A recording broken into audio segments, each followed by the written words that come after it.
I don't know. I just want to start this a new review on our channel from the lyrics of Nickelback.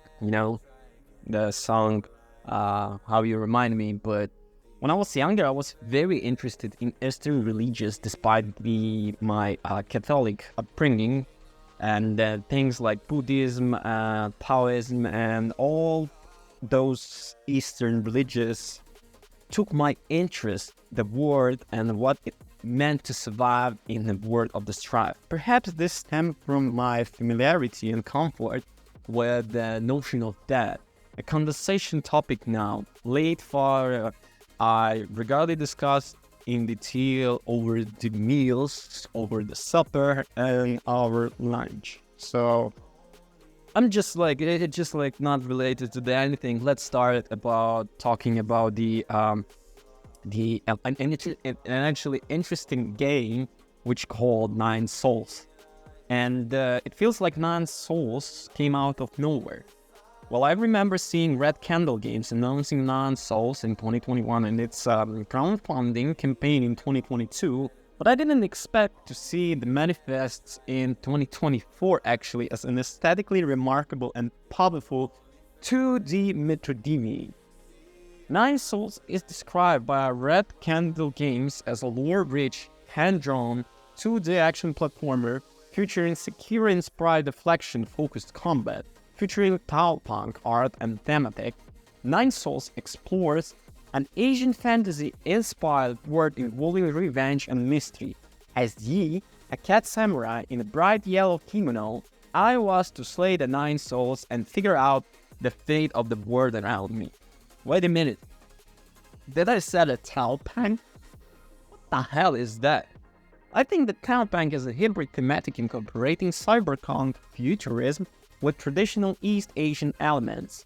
Imagine data centers that manifest as towering pagodas and colored e-ink screens of kanji that wipe themselves clean when you walk away. Enemies are robotic samurai with glowing red swords. And it's quite a unique thematic that blends two aesthetics that are quite popular among players. And as the result, Nine Souls presents itself a uniquely colorful fashion, learning hard into the futurism with Eastern blends, and it's stunning. If you're familiar with my prior reviews, you're probably aware of my hesitancy with the Soul games, and the idea of just dodging enemies who can kill me in one hit doesn't add up an enjoyable gameplay experience.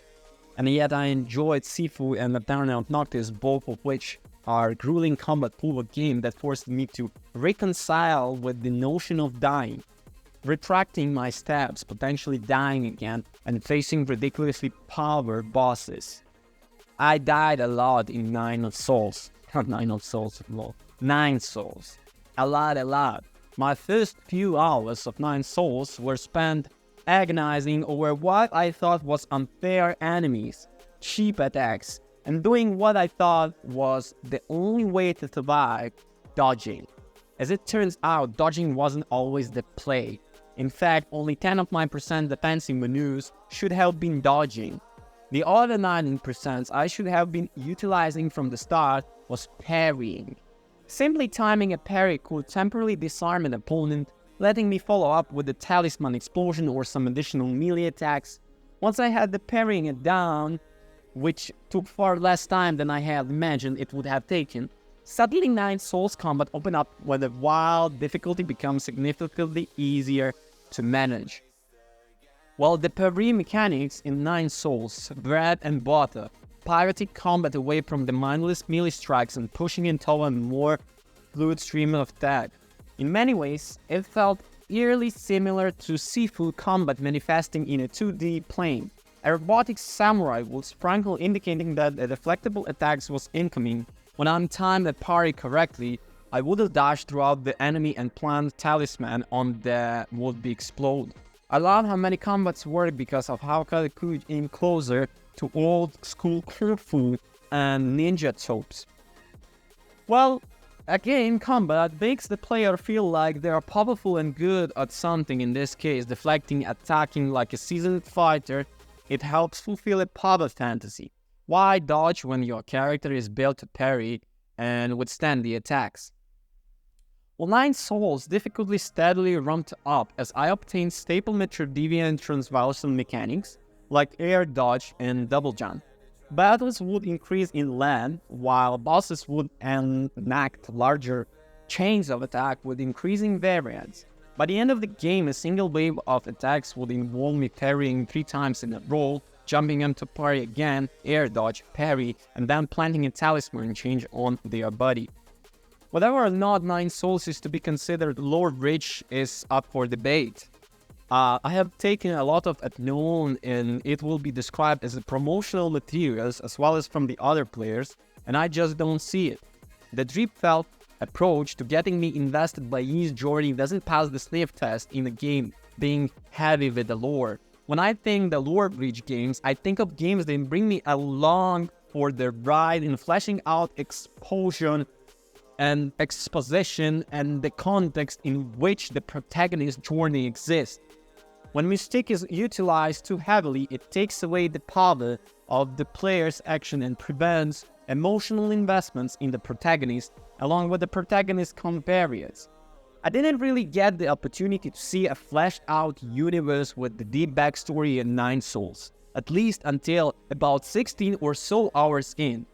Each biome had a small lore-related secrets scattered about the hinted at each segment of the new Kunlun proposed, but there was a nagging feeling that I couldn't shake. Why was I known Kunlun to begin with? What exactly is new Kunlun? Most importantly, who exactly is he supposed to be? And why is he so important?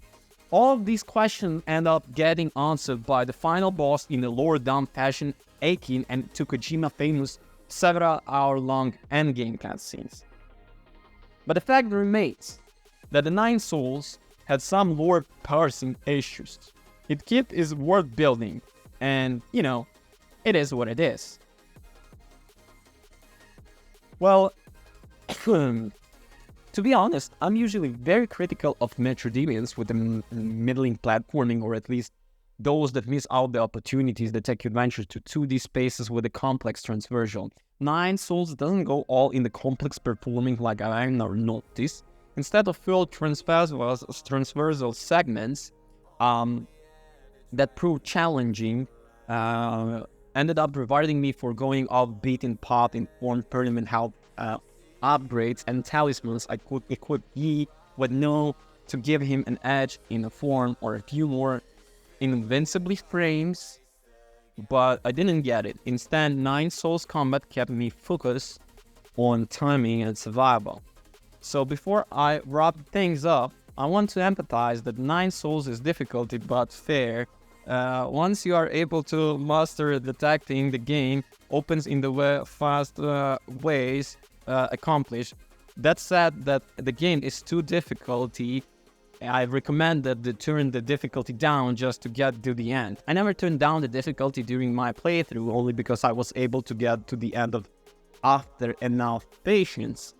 So in many other universes, I would balk at 9 Souls difficulty. Yeah, I gave it a chance and it more than rewarded me for giving it a moment of my time. After 20 hours later, I came out of it bruised, battered, and wanting more Taopang goodness. Thank you for watching. Don't forget to comment, rate, and peace.